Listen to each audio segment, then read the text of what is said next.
Welcome to Heart, where we break the silence, bridge the gaps, and bring real conversations about mental health to the forefront. I'm your host, Lee Yaffe, founder and director of The Long Short Road. Hi, Nechama. Welcome to the show. Hi, Lee. Thank you for inviting me. It's an honor to be here. Thank It, you. I'm very excited to have you here. So we always start this interview by asking our guests to introduce themselves in their own words. Okay. Well, my name is Nechama Schusterman, and I'm a mother of five, Baruch Hashem. I'm a shlucha in Northern California. People don't, I live in Los Altos, but nobody really knows what that is. So I would say near Palo Alto. If they don't know where that is, I'm like near San Francisco. I know your husband grew up in Palo Alto, so that's cool. We have a connection through that. I'm really passionate about teaching Chassidus in an integrated way. Growing up, I always felt frustrated. I enjoyed learning, but I really needed it to feel heart-based, and I always wanted it to feel like relevant and how does this make a difference to our life? And whenever Torah felt abstract or there felt like there was hypocrisy in the way it was being taught, or it just didn't feel grounded. I just felt like it would just like rile me up. It made me really frustrated. And I guess that was Hashem's path to guide me to being really passionate about finding connections between chassidus and emotional well-being. And I just find like we're all looking for emotional well-being, whether we're aware of it or not. And it's just amazing that it's all there in Torah and Chassidus. But the thing is, people will say it's all there in Torah and Chassidus. But if you're not giving the language, sometimes we could look over and we don't really see how it's in Chassidus. So I love really bridging the gap, and I'm grateful that Hashem gave me the opportunity more and more over the recent years to be able to share and teach and bring those worlds together. Beautiful. Thank you for sharing. And that's something where I resonate with the passion for, okay, yes, it's all to, like, show me where this is. And Hmm. right before we recorded, I was sharing with you about a conversation I had with someone today about the Rebbe's impact in people's lives. Hmm. And one of the things that I had shared with her, which is why I'm so excited to talk to you today, is just that frustration that I felt as a Baal Tshuva, being told, here's Hasidus is so amazing. Hasidus, all the answers, like, and yeah, I really do believe that as an adult, but that Hmm. wasn't, it was kind of dichotomous. I was being told that, but not shown that. And Right. I think that's a lot, that's many, many people's experiences. So Yeah. I'm excited to unpack that with you. Um, Great. and yeah, just as a side, my husband's family became Balchuva in Palo Alto through your parents. So Yeah, it's pretty amazing. that's a fun full circle moment there. Yes, definitely. As soon as I knew who you were, I was like, okay, this is like family. It's all good.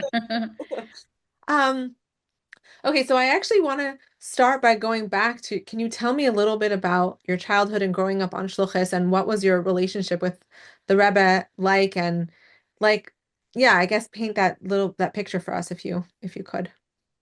Yeah, I mean, on one hand, obviously we were inherently deeply connected to the Rebbe, just the fact that we're on Shluchas and on Shluchas in the 80s when it was In still like impossible. Northern Huh? California. In Northern California, yeah.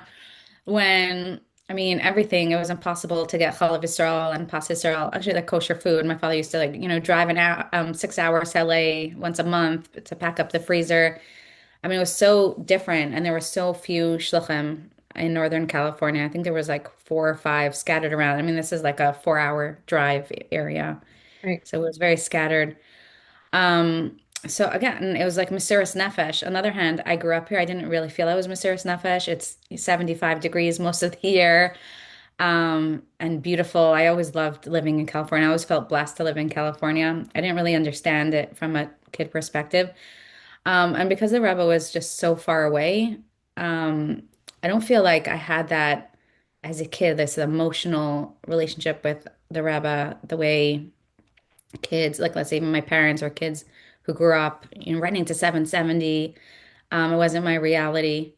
So, of course, we spoke about the Rebbe all the time, but I can't say that I felt an emotional connection to the Rebbe. I did go a few times, and I remember just the I mean, the thing that I remember is like being packed as a sardine, literally, and like sweating, and there's no space, and everyone's pushing.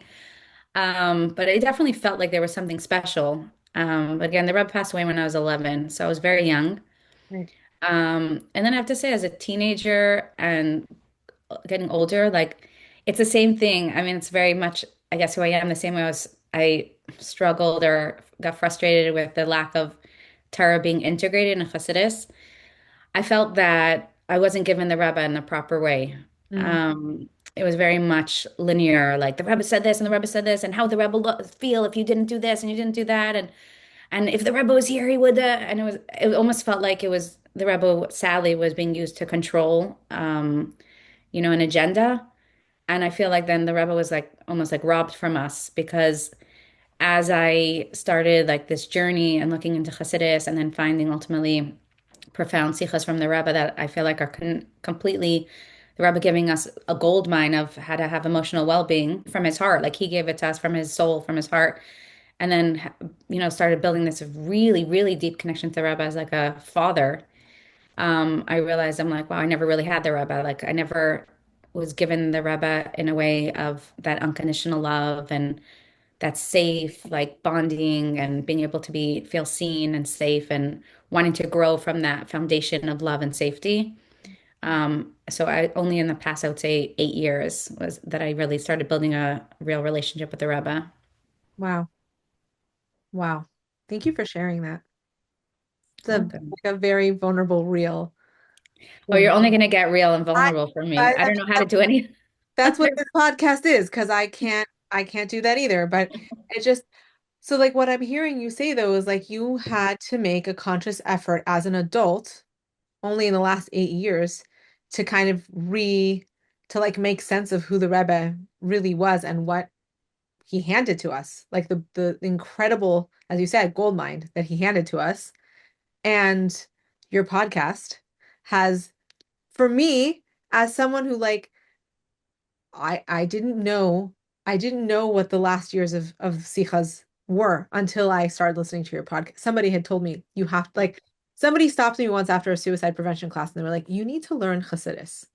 Like Mm. here, listen to Rabbi Gordon and listen to Nechama Schusterman. So Oh. that, but I just like, was that like a shock? Was it shocking to you when you discovered that? Because I feel like it was profoundly surprising to me.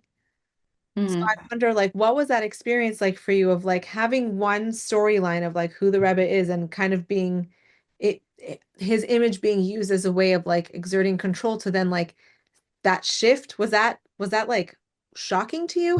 What was that like? It wasn't shocking because it was gradual. It wasn't like, oh, this was my relationship with the Rebbe and Chassidus, and then boom, one day I opened it up and like it all started sparkling overnight. It was gradual. I first got introduced to someone like 8 years ago. Someone told me, oh, you should speak to her or whatever. And then she was doing classes. She was teaching the Nunalfin and Beisichas.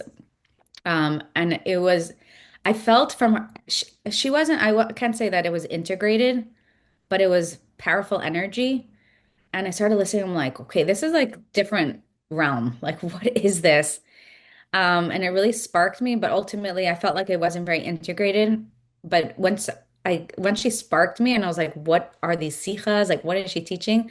I felt like this pull that I have to start learning it.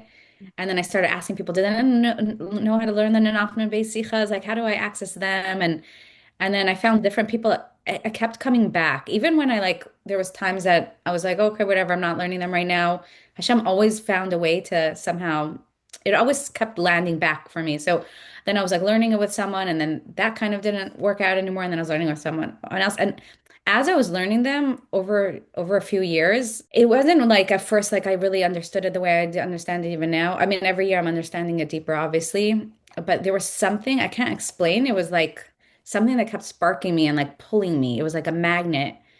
And I was like, "Whoa, there's something here." And then I would like read it, and then I would start talking and saying like, "Oh, I feel like Rebbe saying this and this." And I'm like, "Where's that coming from?" But yeah, I think as I learned, like over the years, as I started learning them, like a natural sequence of events that I started feeling emotionally connected to the Rebbe.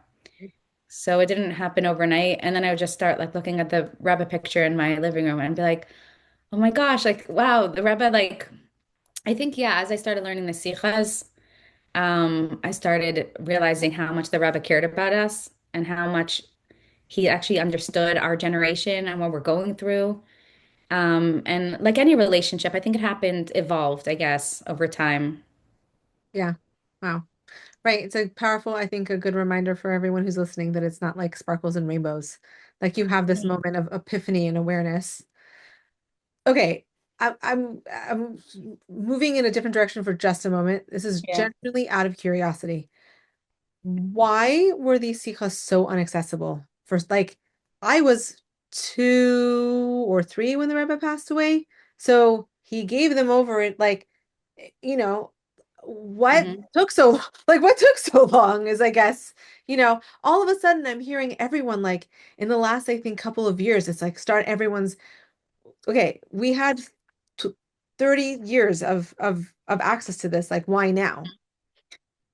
Yeah, I mean, it's a great question. I think that all I can say is obviously we weren't ready. Yeah, And the Rebbe knew Gimel Tammuz was going to happen and it needed to be revealed because there's no Rebbe after the Rebbe, you know?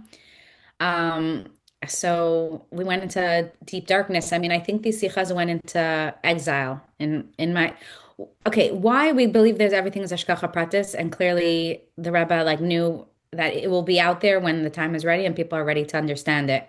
right, We obviously didn't have the consciousness and the opening.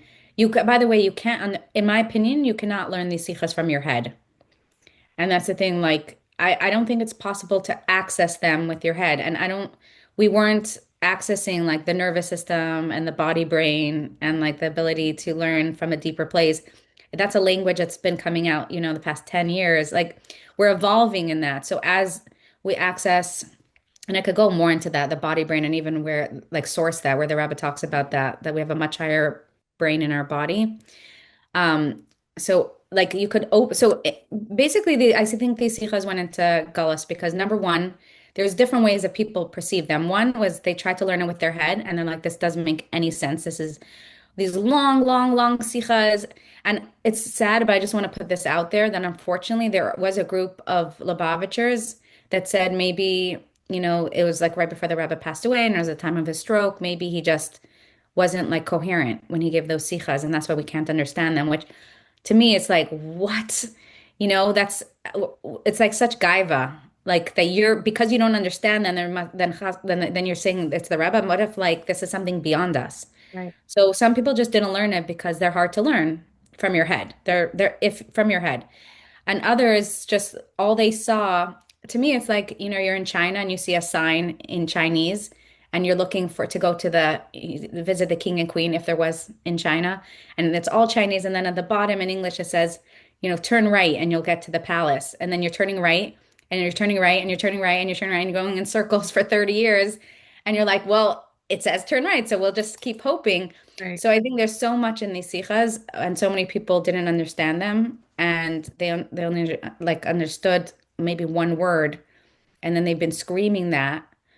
Um, Again, my opinion, and then it kind of got a bad rap. Like people were just like, "Oh, yeah, Nanaf and Beit sikhs are that." right. And that was kind of what I remember hearing from people. So it's like, I wonder, what I'm curious. Well, I mean, I do agree with you that in the last 10 years we have language to understand that, clearly those sikhs were ahead of their time.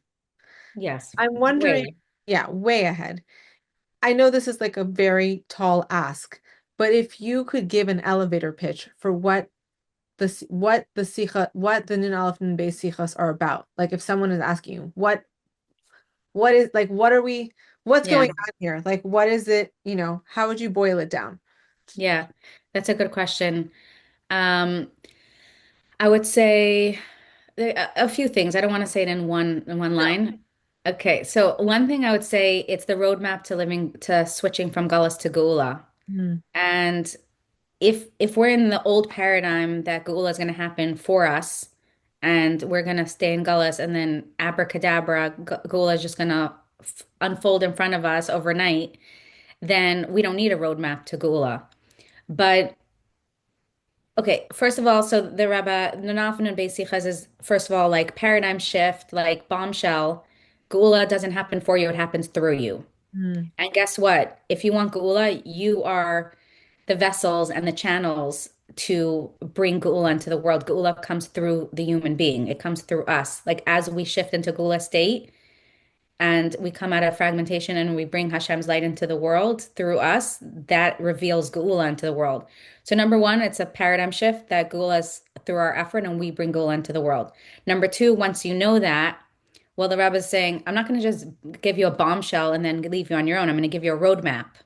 So it's literally an entire year of a roadmap of the steps that we need to do. It covers all grounds of how to get from a Gullah state into a Geula state, which is, and what's beautiful about it's always connected to the Parsha. So it's just so nice because it's always connected to the energy of the week. In other words, the Geula Vaida is an ongoing work of transformation, shedding, getting out of fragmentation, getting into a unified state, coming out of our cognitive brain into our, with the Rebbe's words, Meichin Ba'atzmi, that there's like a brain in our bones. It's like an essential godly brain. So accessing that godly brain, which will becomes our GPS, and opening up our hearts and becoming really like a channel for Hashem versus like serving our ego. And it's really hard work, but every single week there's a certain avodah, there's a certain energy that like Hashem puts out for all of us to move through.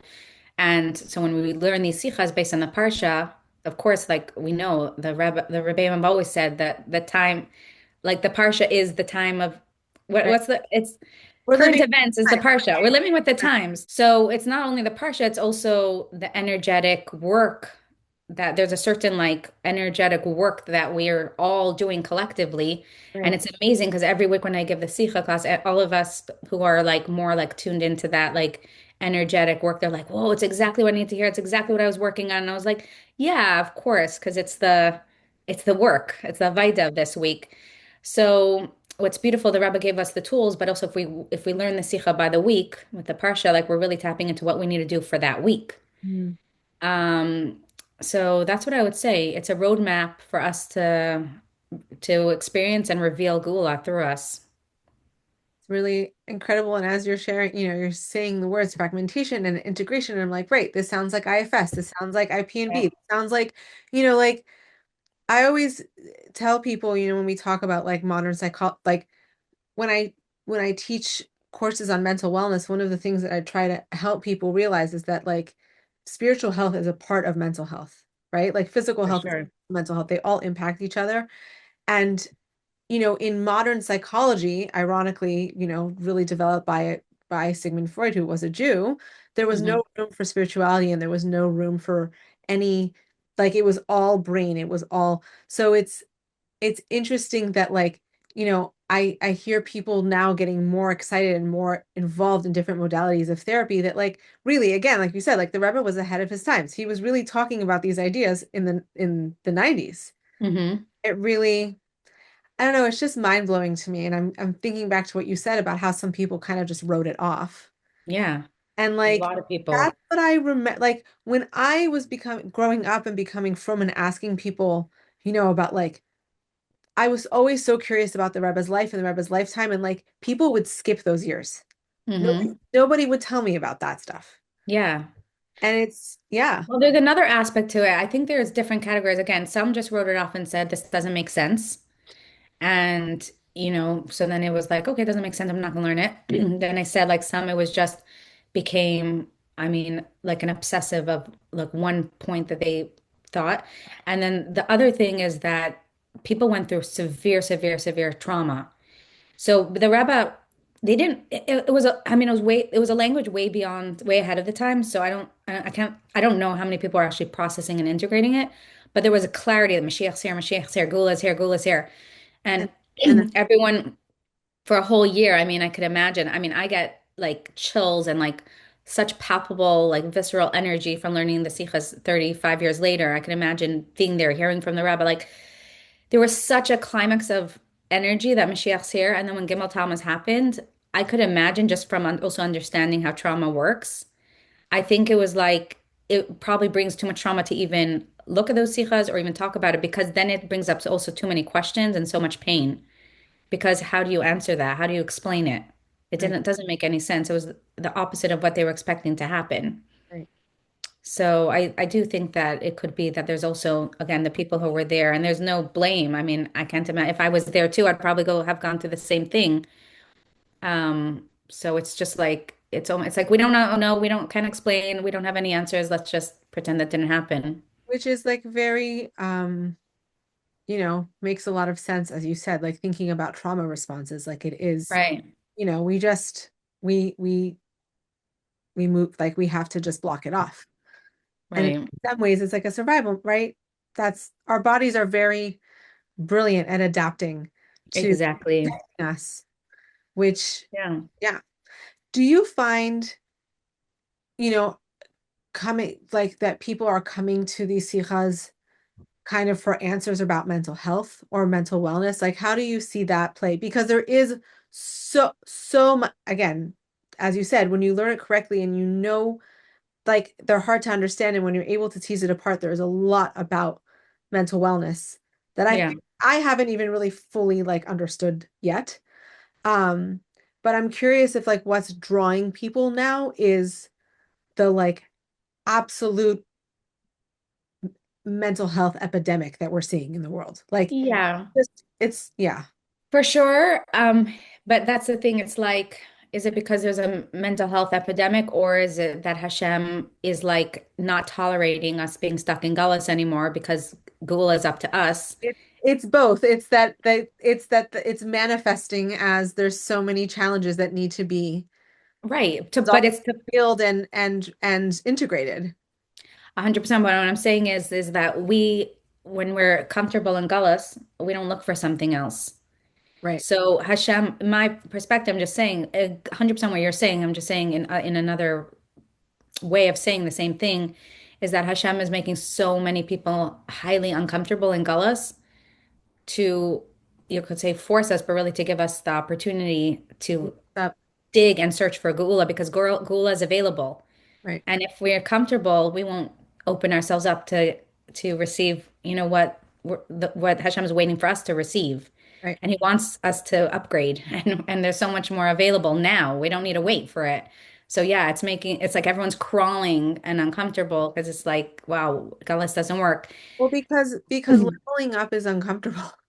was that? Leveling up is It's uncomfortable. very, very uncomfortable. Exactly. Leveling up is uncomfortable. It's And switching but before we continue, I do want to say one more thing about the well-being and like the non-alpha basic. of course. I think that it's not like if someone's hearing this interview, they might think like, oh, I'm going to open up the sikhas and I'll find like a step-to-step guide to like my emotional well-being. Right. It's not like that. It's first of all, you really have to like open up your heart and your higher brain and your body and be very present in order to like receive the messages. But also it's the idea like why is it so attractive? There's so many therapies out there that are addressed, like you said, like IFS, and there's so many great therapies, but at the end of the day, it still will leave you fragmented. It's like, okay, now I know I'm fragmented. I have parts. Okay, so I have to deal with the fact that I have parts. Okay, I have all these negative beliefs. Okay, now what? I feel like from the Rebbe, it's such a Geulah healing. It's like next level. Like you can't even compare. It's like all the healings is like you get to 50 and this is like at 1,000 because this just nips it all in the bud and is like, by the way, you're a tzaddik. By the way, you're literally are the vessel of Hashem's essence inside of you. Like you are pure. You are gold. You are the most beautiful, precious, like diamond of Hashem, and anything that you think is you is just garments. It's external. It's not even all the things that happen to you, all your belief. Like it's so encompassing. It's so unconditional loving. It's so reframe of how we look at ourselves that it sheds the lies. It's like you don't have to dig. You don't have to work so hard. You don't have to like, what do we do with all these parts and all these I'm so fragmented and I have to hold space for no, you don't have to like the truth is it just like washes you with love. Mm, And from that perspective, there's a leveling up that happens in the most transformational way, and you're able to face your beliefs while feeling like washed with love. mm, So it's completely another level. It's like no healing measures up to this, in my opinion. wow. It's really,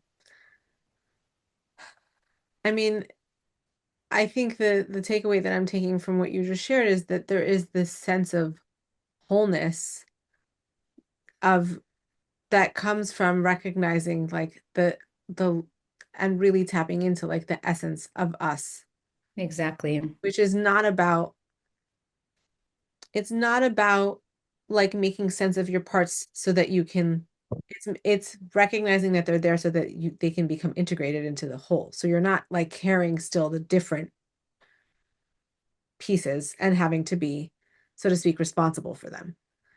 Yeah. It's a different, It's yeah, it's like zooming out and like from the I could see like the Rebbe's perspective of healing is like if you all your issues and all your struggles is because you don't know who you are. mm, Like if you really, really, really know, first of all, if you know who you are, second of all, the Rebbe talks a lot about if you really, really believe that you don't control anything that's happened to you, it's not your fault. You're not at fault. You didn't cause it. You're not bad.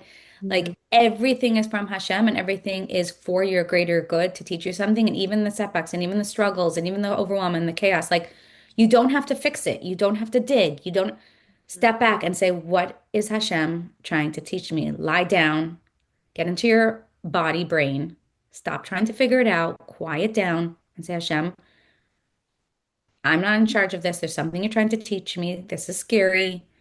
Show me what you need and comfort it and hold yourself and love yourself. Like, all that's the thing, even with why I feel like a lot of people are stuck, even thousands and I don't know how many people are doing healing work.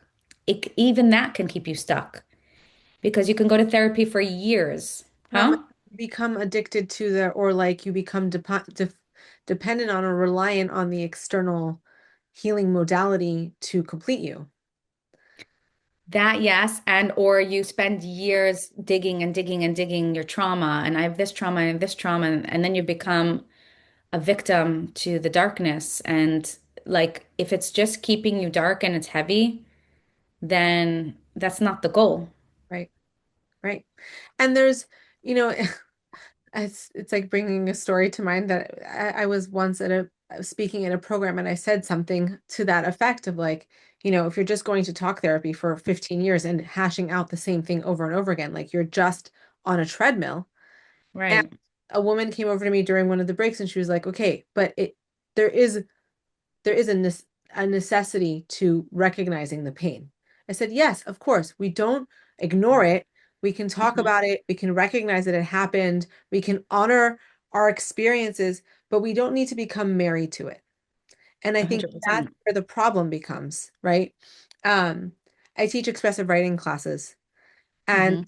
I don't do this often because it really like the one or two times I've done it, it like has really freaked people out, but I think it's such a necessary part of the exercise.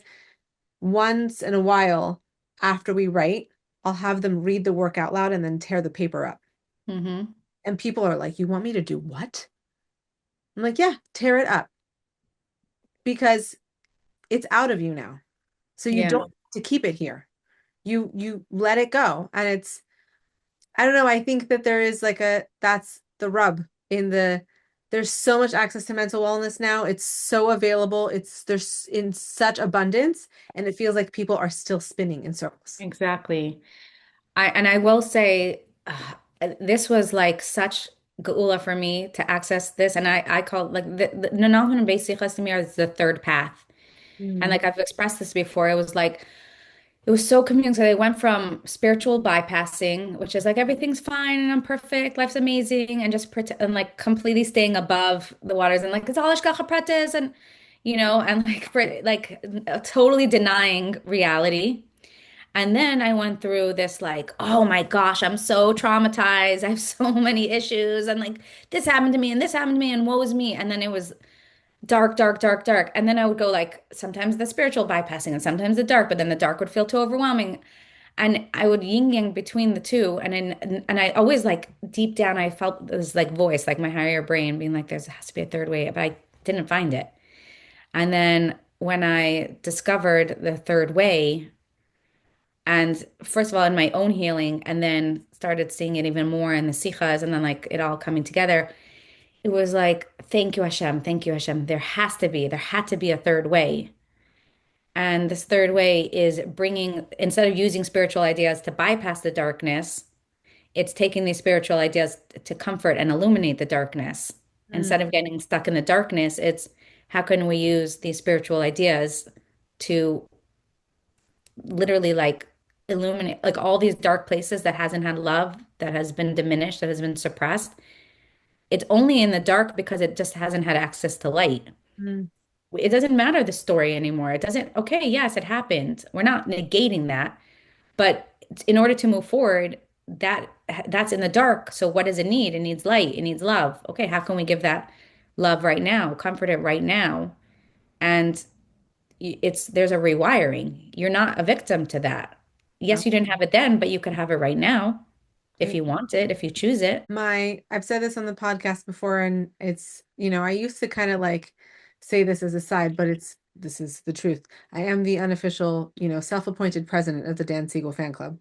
And one of the things that I've heard him say a lot and that he's written about in his books and that I've spoken to him about is this idea of history is not destiny. Like it happened, Mhm. and we have to honor that it happened. We have to make space to grieve it, feel it, all the things, and then we can move forward. Yeah. Like one of the things that has come up a lot with people and something that I've spoken about before is like, I love attachment science. I really like could hardcore geek out on the importance of of healthy relational experiences and all that stuff. What drives me bananas is when people will tell me I'm this attachment style, right? I'm Hmm. such and such problem because I'm anxious avoidant. Right. I'm anxious avoidant instead of I had an anxious avoidant relationship with this person. And Right. a lot of times I feel like, I don't know, I'm curious to hear your thoughts on this. Like I'm just, sharing what's coming up for me is like it's really hard work to to do the third way. Oh Like yeah. some way the spiritual bypass and the like drowning in darkness,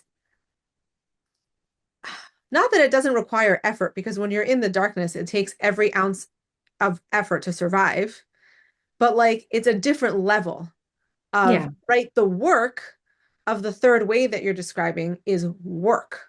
And I just want to highlight that for people because like I so resonate with what you're saying because I've been in both places. I've Hmm. been in those places. And I know that the work I've done to become and heal was way harder than any amount of ashgacha processing I could do or like deep depressions that I experienced. It's like, yeah, In the sense that, yeah, it does take work, meaning it does not come for free. Spiritual bypassing definitely is the easiest. For sure, it doesn't take work at all. You just throw out like the next spiritual phrase, like right. "Tracht gut wird sein gut, dann gibt's Schluss." Um, yeah, I mean, okay, so the spiritual bypassing doesn't take work, but it's a really, really, really disjointed, disoriented, like completely disillusioned reality that ultimately, like, there's a lot of crises that's just gonna happens in your life with your kids, with your relationship, because you're avoiding reality. The dark is really heavy. It does take a lot of, I wouldn't say it's harder necessarily than the dark because the dark you're like hustling, you're healing. It's like journaling and talking and figuring it out. It's very heavy. Yes. And That this is lighter. This is much easier than is something that's very interesting to me, and it's a conversation that I have with people all the time. It's like, we get hundreds of calls a year to our warm line, and I will often hear a version of the following sentence. I don't know why I'm not getting better. I'm working so hard. Yeah, And exactly. therein lies the problem that you are hustling like crazy to find the capital T solution that's going to solve whatever. A, it doesn't work like that. And Hmm. B, and again, what I've learned and what I would love to hear from you is it sounds like in the healing, there's a softness. Oh yeah. which, Opposite of hustling. but it sounds so counterintuitive. Exactly. Soften into it Hmm. and to, as you were saying, hold space for that pain and be there in that pain and have compassion and see that from that higher source, like, yeah. Right. It, So it's this is the irony is that it's much softer and much more beautiful and much more loving and much more held than the hustling to heal. The hardest part is it's not the work because the work is the softening and the loving and the comforting. The hardest part is to believe the and trust that even though your fear and your ego is going to tell you how you're going to heal with softening, like it's the par it, because we don't believe it's possible, how can we heal and how can we have flow and how can we have abundance and how can we have wealth and how can we have love and everything if we soften? Because it can't be that easy. It's impossible. So the fear that it's not going to work is the biggest obstacle. mm, And if we could really, really fight through and the panic and say, and that's why these sikhas, this is where the sikhas come in. Because if some random me, Nechama Schusterman, is going to tell you if you soften, it will actually bring you everything you want. Yeah, right. No one's going to believe me. But right, that's why learning these sikhas, I'm like, well, if the Rebbe says this, which the Rebbe does, then I mean, if you've had trust and bitachon in the Rebbe's words until now, and you see the Rebbe as a navi, then are you going to be able to trust? right. And once, if the paradigm shift is, if I can trust and I soften, then it's actually so beautiful. And the Rebbe talks about this. It's like, if you can soften into this and trust this process, like even the journey can be pleasurable, Mm, even though pain does come up and right. trauma does come up. But it doesn't have to be traumatic once you change your relationship around and once you have the tools and once you know what to do. It's Wow. okay. You feel held. You know what's going on. You're aware. It's like a child going and, getting a surgery versus an adult who's like, okay, this is going to hurt, but I'm choosing it. This is going to be good for me. I know the results. I know what's going to happen. And I'm happy that even though it's going to be painful, I'm going to come out and being able to walk again or whatever. And so the result is so beautiful and the consciousness, I'm so clear what I'm doing and what's going on that even the surgery process is pleasurable because I know where I'm heading. Right, right. Wow. So practically, what does that look like? The softening. I mean, I think for Yeah. every person it looks so different. But Hmm. like I'm thinking of, we have over the last year and a half of this podcast existence have developed like a pretty steady audience and I get feedback and I know where people are holding in their lives and I know that a lot of people who are listening to this are like in the thick of the hustle right now. Like Yeah. whatever modality you can give them, whatever tool, they're going to journal the living daylights out of their trauma, they're going to meditate their trauma away. And like just one thing I'll put in as as kind of an aside, but also something that I've noticed for me from a practical place has been to allow for the softening to happen in slow, measurable ways and Yeah, definitely. not inevitably try to turn it into one more thing I'm hustling, 100%. right? So You like can't control this. but that's what's so funny to me is like, for example, 6 years ago, I took a meditation program when I was pregnant with my daughter. Not, it wasn't hypnobirthing, it was something else, but I did like a very intensive 9-week program where every week we were getting together, a group of couples, we were meditating all the time. And I remember it having a really, really powerful impact on my life. Hmm. Feeling so disjointed and disappointed when my daughter was born and I could no longer rely on having 45 minutes consecutively to meditate in a day. Hmm. So I brought it down to 5 minutes. And the more children I have and the older they get, Baruch Hashem, the smaller it gets. And now I'm at 1 minute a day, consistently though. Hmm. And that softening has had a bigger impact in my life than if I would have been like, I have to keep up and I have to do it this way and I Right. have to look that way and I have to 100%. get in my 200 steps, whatever. So, like, is there a practical way that people can, you know, kind of lean into that Yeah.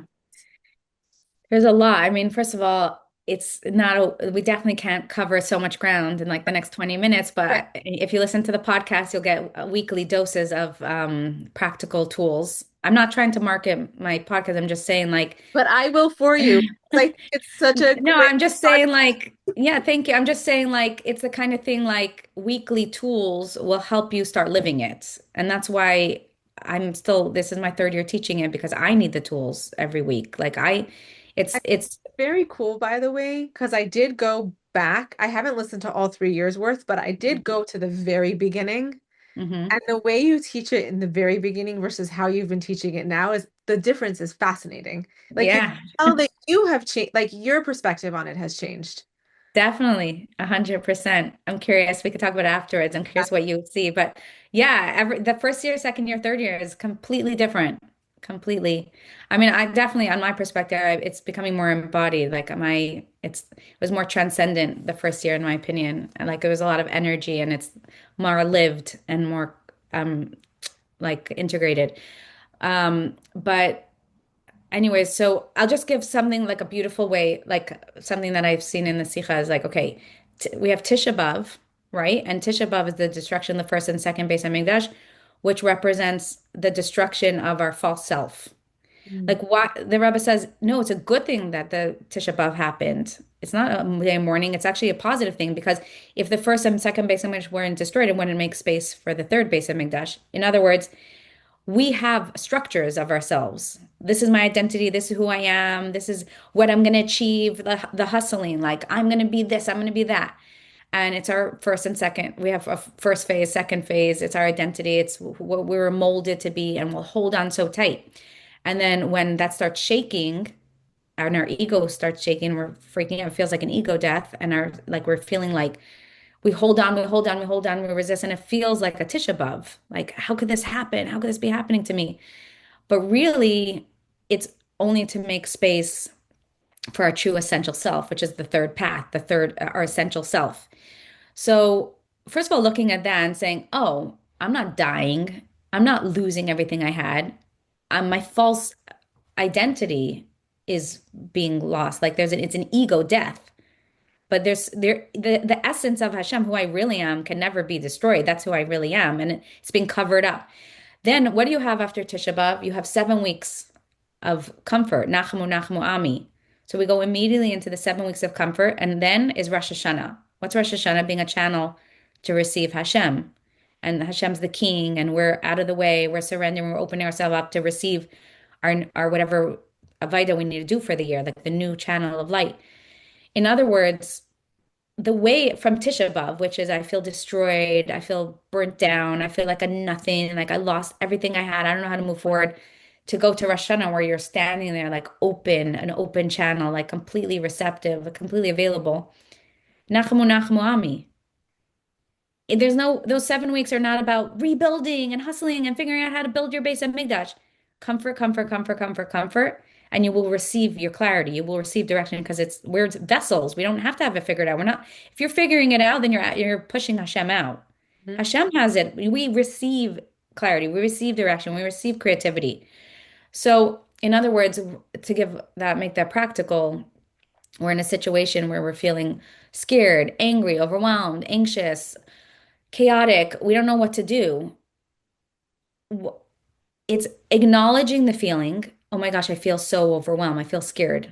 Guess what? You're human. Like we're not robots. The more, if we feel feelings, that means we're human. That means our human body is working very well. It's just a feeling. I feel really overwhelmed. Okay, I don't need to fix that feeling, but that feeling is uncomfortable, so it needs comfort. Like the same way a child, if it was feeling scared. So you just what do you need overwhelm? What do you need? Do you need a hug? Do you need a breath? Do you want to take a bath? Do you want to go outside? And like I'm here. It's okay to feel overwhelmed. Do you need to slow down? You need help? Do you want to ask someone to help you? Are you doing too much? Do you want to take the day off tomorrow? Like, do you want me to wrap me like I could wrap you in a blanket and hold you tight and rock you until you feel better? It's soft, it's feminine, it's love, it's nurturing. It's what does that feeling need? Mm. It's not hustling. And we hustle because we're afraid of the feeling, because we think we were conditioned to think that a feeling is bad, but a feeling is actually beautiful. It's human. Our feelings are actually what guides us to tell us when we're out of alignment, what we need, if we don't have lack, if we don't have feelings, then we wouldn't be in connection. We wouldn't need Hashem. We wouldn't need love. We wouldn't need nurture. We wouldn't slow down. It's just our body's way of communicating. So it's the holding, it's the softening, it's the surrender. And I just want to give one more tool. I mean, there's thousands of tools, but the Rebbe speaks about it's so beautiful. I was like, when I read it, I'm like, oh my gosh, the Rebbe like literally gave us this somatic tool, like way ahead of the time, his time. The Yaakov was running from Esav and he's running to Haran and he's surrounded by darkness, going to the darkness, running away from darkness.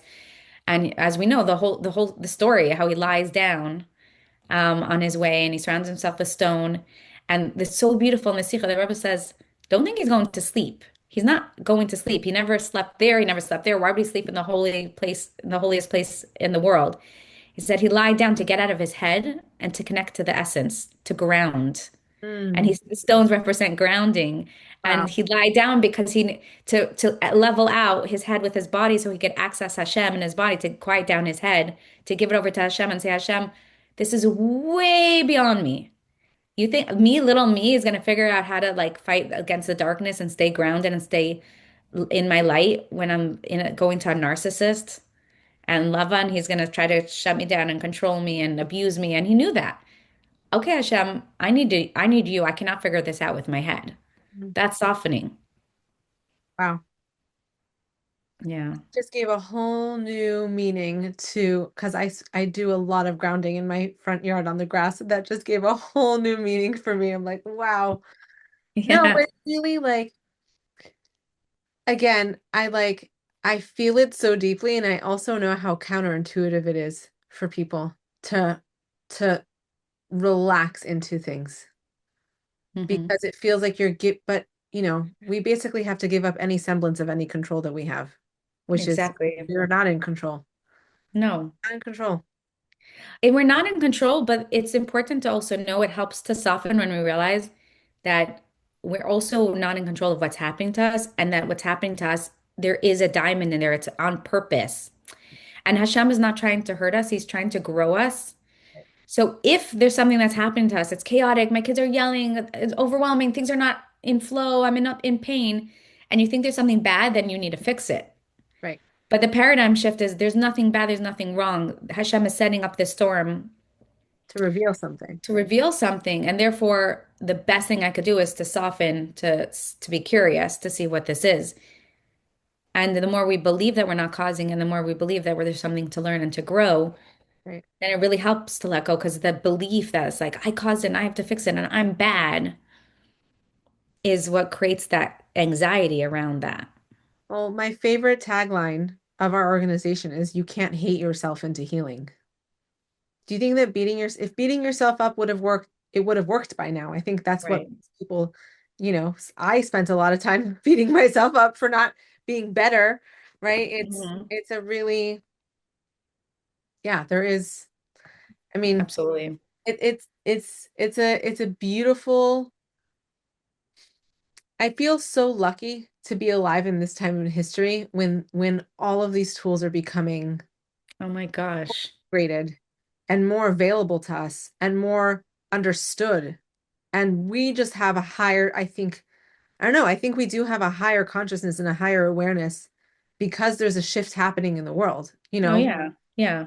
I last night one of our sometimes after our volunteers get off on call, like off calls that are really challenging calls, they need to debrief. Like they also need, so I was debriefing with a volunteer last night and I said something to her about like it just has to be that we're so close. We are so like Geulah is here because like how else could you? And she's like, that's a really spiritual way of looking at it. I'm like, what's the alternative? Yeah. What is the alternative? Yeah. There is no alternative, we have to 100%. win with it. 100%. I mean, I very much believe that. And the Rebbe talks about that. Definitely. Um, okay, I have one more question for you and then well, one more formal question, and then I want to do a couple of rapid fire if that's okay. Okay. Yeah, for sure. Um, okay, so let's like kind of fast forward ahead, right? Hmm. Uh, an integrated, emotionally healthy from community. What is I mean, this is a huge question to be asking you at the end of the interview. I should have started with this. What do you think the changes are that we need to be seeing in our communities, in our schools, in our shuls, among like what shifts do we need to be making? Like, I told you before, this is our Gimel Talmud episode. So if there's ever a time to think about like what are we changing, it's on, Gimel Talmud is a good day to reflect on that. So what do we do? Yeah. First of all, when you say that you're putting this out, Gimel Tammuz, I'm like, oh my gosh, there's so much to say on Gimel Tammuz. But I just want to do this. Everyone is welcome to learn the Gimel Tammuz Sikha or listen to on the podcast. But the Rebbe pre-Gimel Tammuz, right before Gimel Tammuz happened, obviously on Gimel Tammuz, he gave us this when his last Gimel Tammuz that he was still speaking, which is in an Alfred Beis Sichas. The Rebbe, the whole Sikha is about how Gimel Tammuz is the beginning of Geulah. What? I did not know that. Yeah, and the Rebbe explains why and how there's other miracles that happened in Gimel Tammuz in the past that were connected to the beginning of Geulah, and it's profound. So that's like a whole nother conversation we could have. We're going to link the podcast and we'll link that episode also in the show notes so people can easily find it. Okay, beautiful. So yeah, I think that the thing is that the Gullus way of trying to heal the world and the way we've been dealing is like outside in, like everyone running from themselves, from their homes, from their families, from intimacy, from their heart, and just trying to change everyone else and everything else and screaming and yelling and writing books and podcasts and everything, which is very nice. But in order to bring Geulah, it's an inside out job. And it's like it's completely the reverse. It's coming from a very pneumius place. So in order to change, we have to, it starts with ourselves, and we each have to realize that we have to take ownership over that. And the first step, like we're in a fragmented world, right? Like we're disconnected. Like we could be in a room with 5,000 people and feel completely alone. Because are we in our hearts? Are we like radiating this oneness? No. So it starts with ourselves, and a healed world will be like would look like that every single person would slow down and realize if I want to change in the world, I have to start changing myself. And not like I'm not just saying a slogan or like something that like sounds good. I mean like literally. Right. Like you see fragmentation in the world, look inside yourself and see where are you fragmented. You see pain in the world, where are you in pain? You see hate in the world, where are you hating yourself? And our perception of reality is based on where our body is. Like our body is literally an entire universe. Like every cell, every vein, every tissue has tons and tons and tons of information in our body. Like I don't know why we don't study the body in a real way. Like our body is profound. And our like and the Rebbe speaks about it. It's like Gullus and Geulah is a frame that the whole concept of open your eyes. If you're in a Gullah state, you will look at the world in a Gullah state. So the way that it starts with anything that's paining you and that you want to change, look inside yourself and say if it's coming up, that means like it's a mirror to my own consciousness and where is that with myself. So an ideal Gullah world is where every single person is looking at wherever there's pain and struggle and fragmentation is they first own that within themselves and clean out their own garden instead of trying to like scream at everyone else to clean out their weeds when they have enough to do with for themselves. That would heal the world's problem if everyone owns their own stuff. And then from that space, first I would say also like, we've gone so far from losing the center, like even in the from world of mothers and the women understanding what it means to be feminine. And the mother energy, the feminine energy is literally the center of the universe. It's the heart energy and it's the Shekhinah. It's the you work so hard to build the Mishkan. Like you didn't work so hard to build the Mishkan, but until the Shekhinah was revealed, it was just a building. It was all for the Shekhinah to be revealed. So when we put more energy and feel our value comes outside of our home, and it doesn't mean a woman can't work, but if we put more value instead of like energetically like realizing we are the fireplace of our home and being able to be so filled up and so lit up that we could light up for our husbands and light up for our kids and we don't own them, we're here to light them up and help them find their path through our light, like radiating on them. That's a Geulah state, like every home a place where people come and feel seen and loved and safe and being able to discover themselves, and each child is different, and that's beautiful, and there's space for everybody and everyone feels that there's space and everyone feels seen.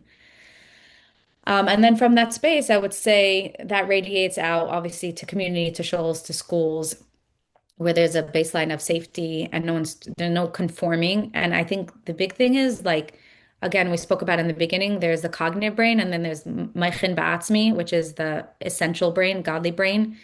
And Hashem is one. Hashem is huge, but he chose to fragment himself into millions of different people.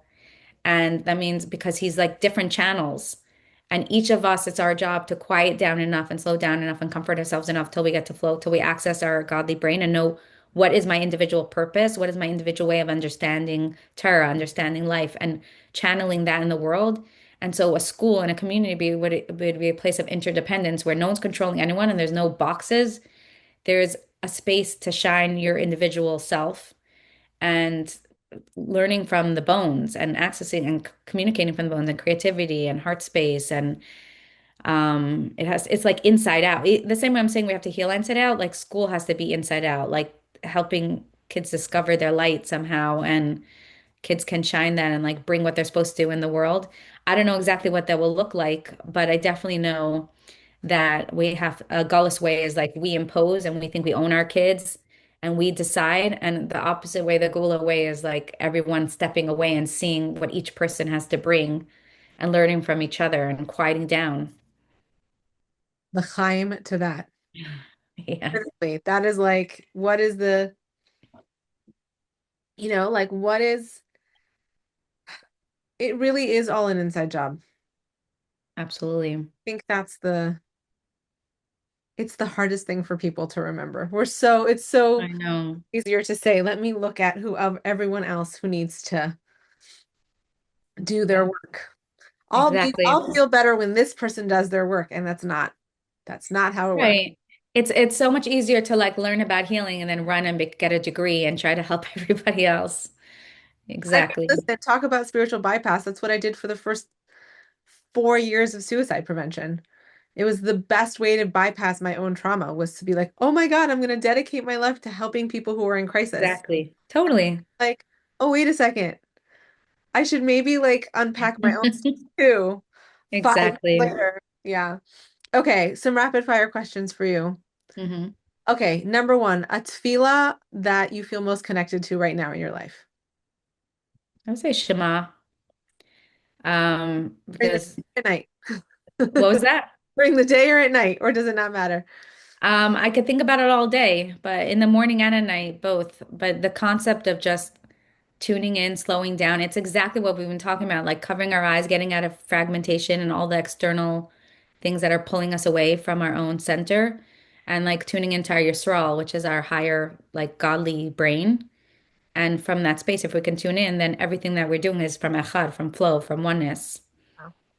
So yeah, I really connected. I think it like sums up all this work. A way that you help yourself feel most integrated during the day when there's chaos happening in your life. What is the way that you integrate? Yeah, that's a great question. That question is always evolving and changing as I learn new tools. So I'll just say my latest is that I started realizing and recognizing the second I get foggy, like the second the room gets foggy or I'm talking to someone and I feel there's heaviness or like intensity or whatever, I realize that I'm plugged out. And plugged in means like I'm completely conscious. Everything is crystal clear, as if I just woke up. No fog, no intensity, none of my own thoughts, like totally available. I could see, I could hear clearly, I could receive. And so trying to catch it before it gets out of hand, because the more it gets out of hand, the harder it is to come back. So slowing down and realizing like, oh, I'm going too far, I'm getting foggy.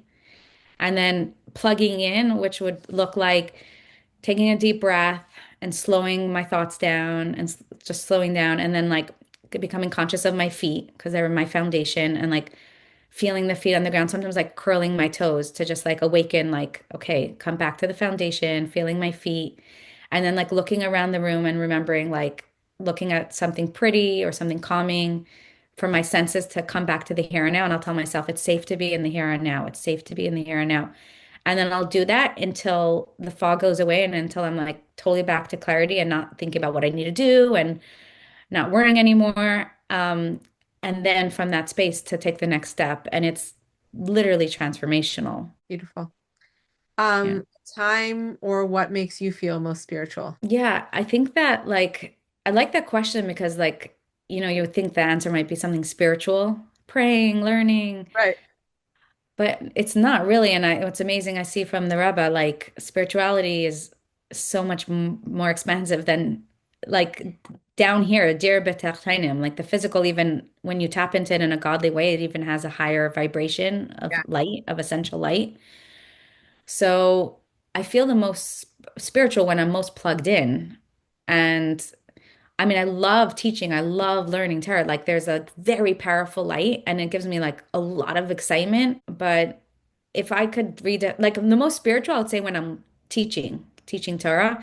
But if you defining spiritual as when do you feel most plugged into Hashem, Yeah. if I can retranslate that, then I would say when I do that, when I'm plugged in, when I'm like right here, right now, nothing about what I need to do, when I feel delight and open and my heart is open and I'm like receiving this moment without thinking about anything about the past or anything about the future and receiving this moment and feeling this moment as whole, that's when I'm with Hashem.